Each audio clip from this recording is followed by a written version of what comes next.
اب میں چاہتا ہوں کہ اللہ والا بن جاؤں, توبہ کر لوں. حضور دعا کریں اللہ مجھے معاف کرے. کہتے ہیں کہ جو جتنا بڑا علم والا ہوتا ہے اتنا زیادہ اللہ سے ڈرنے والا ہوتا ہے. علم جتنا ہوگا اتنا ہی اللہ کا خوف بھی ہوگا. اتنا یاد رکھنا, جو جتنا اللہ کا قریبی ہوگا وہ اتنا اللہ کا خوف رکھنے والا ہوگا. اب حضور سے بڑا عالم کائنات میں کوئی نہیں. وَعَلَّمَكَ مَا لَمْ تَكُنْ تَعْلَمْ وَكَانَ فَضْلُ اللَّهِ عَلَيْكَ عَظِيمًا. اے محبوب, ہم نے وہ سب کچھ آپ کو سکھا دیا جو آپ نہیں جانتے تھے. ہر ایک کسی نہ کسی کا شاگرد ہے, ہر ایک کسی نہ کسی کا شاگرد ہے. جو اللہ کا ڈائریکٹ بلا واسطہ شاگرد ہے اس کو محمد الرسول اللہ کہتے ہیں. قرآن ان کے علم کی سند یوں بیان کرتا ہے, الرحمن علم القرآن, کہ رحمان نے قرآن کا علم سکھایا انسانیت کی جان محمد الرسول اللہ. کوئی کہتا ہے میرے علم کا اندازہ لگاؤ کہ میں کتنے بڑے مدرسے میں پڑھا ہوں, میرا استاد کتنا بڑا ہے. میں کہتا ہوں میرے نبی کے علم کا اندازہ لگا کہ انہوں نے پڑھا کتنے بڑے استاد سے ہے. تو ایشیا کے بڑے مدرسے میں پڑھ کے آتا ہے تو علامۃ الدہر کہلاتا ہے, اور کوئی کہہ دے کہ مولانا کو فلاں مسئلہ معلوم نہیں تو تیرے دل کو چوٹ لگتی, میری توہین کر رہا ہے. ارے تو ایشیا کے بڑے مدرسے سے پڑھ کر آنے پر اگر کوئی تانا دے کہ مولانا کو فلاں مسئلہ معلوم نہیں تو تو اپنی توہین سمجھتا ہے. تو کس منہ سے کہتا ہے کہ نبی کو دیوار کے پیچھے کی خبر نہیں, کیونکہ وہ تو اللہ سے علم حاصل کر چکا. واہ واہ واہ واہ واہ واہ. اور شاگرد کے علم میں نقص نکالنا یہ استاد کی طرف انگلی اٹھانے کے برابر ہے. اگر تو مدرسے میں پڑھ کے آئے اور میں تیرے علم میں کیڑے نکالوں تو یہ تیرے استاد پہ انگلی اٹھے گی. اب اگر تو محمد الرسول اللہ کے علم کا انکار کرتا ہے تو نام نہاد توحید والے, یہ خدا کی عظمت پر انگلی اٹھ رہی ہے, اور تو کیسا مسلمان ہے کہ اللہ کی عظمت پہ انگلی اٹھا رہا ہے. واہ واہ واہ واہ واہ. یہ دیکھ ہمارا امام اپنے نبی کا علم کیسے بیان کرتا ہے. کہتے اور کوئی غیب کیا تم سے نہا ہو بلا, جب نہ خدا ہی چھپا تم پہ کروڑوں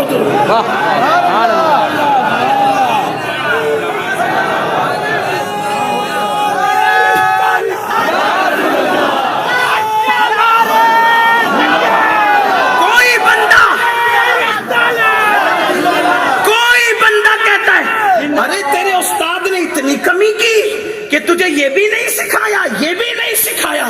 واللہ میرا رب فرما رہا ہے الرحمن علم القرآن, رحمان نے سکھایا. واہ واہ. یہ نہیں کہا اللہ نے سکھایا, یہ نہیں کہا قہار نے سکھایا, یہ نہیں کہا جبار نے سکھایا. کیا کہا؟ رحمان نے سکھایا. رحمان کا کیوں آیا تذکرہ؟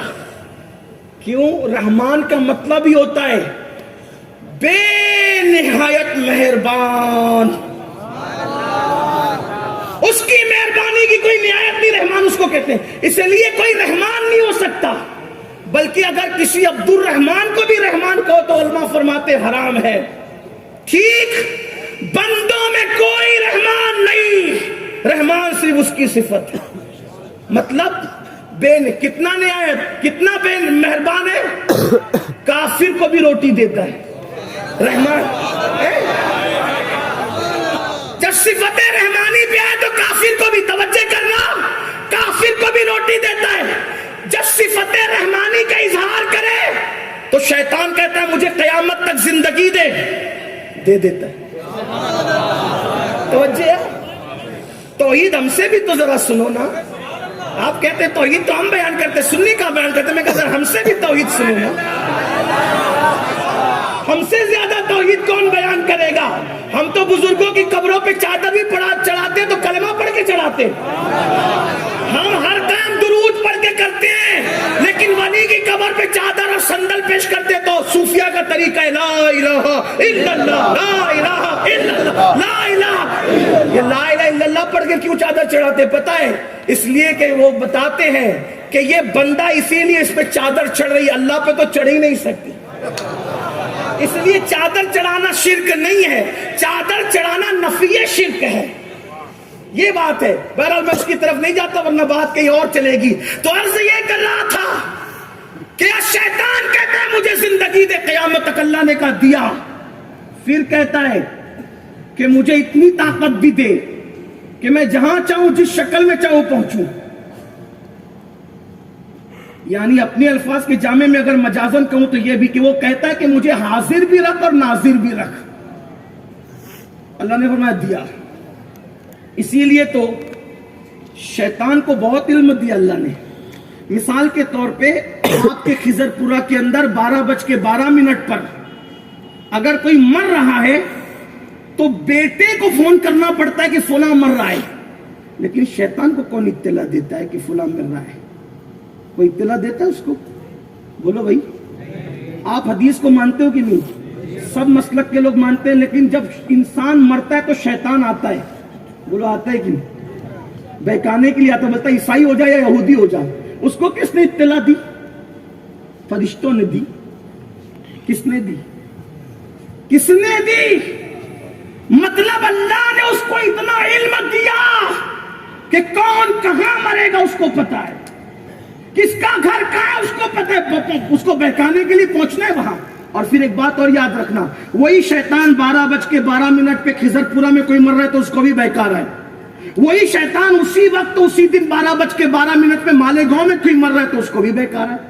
وہی شیطان ممبئی میں 12:12 پہ کوئی مر رہا ہے تو اس کو بھی بہکا رہا ہے۔ یا اللہ تو کیسا رحمان ہے؟ ایک شیطان، اس کو علم اتنا دے دیا، طاقت اتنی دے دی کہ ایک ہی وقت میں وہ کئی جگہ موجود ہے۔ بولو آج تک اس پہ مناظرہ ہوا کہ شیطان اتنی جگہ موجود ہے؟ کوئی کہتا ہے کہ نہیں موجود ہے۔ شیطان کو اتنی جگہ سب مانتے ہیں کہ نہیں مانتے ہیں؟ بولو بھائی، اس پہ کبھی مناظرہ ہوا؟ نہیں ہوا۔ سب مان رہے ہیں کہ یہاں اس کو بہکا رہا ہے، وہاں اس کو بہکا رہا ہے۔ اچھا اسی ٹائم میں سعودی میں کوئی مر رہا ہے، اس کو ہی بہکا رہا ہے، لیکن اس کو اطلاع دی کسی نے نہیں، مگر اللہ نے اس کو اتنا علم دے دیا کہ اس کو پتہ چل جاتا ہے، پہنچ جاتا ہے، بہکانے پہنچ جاتے ہیں۔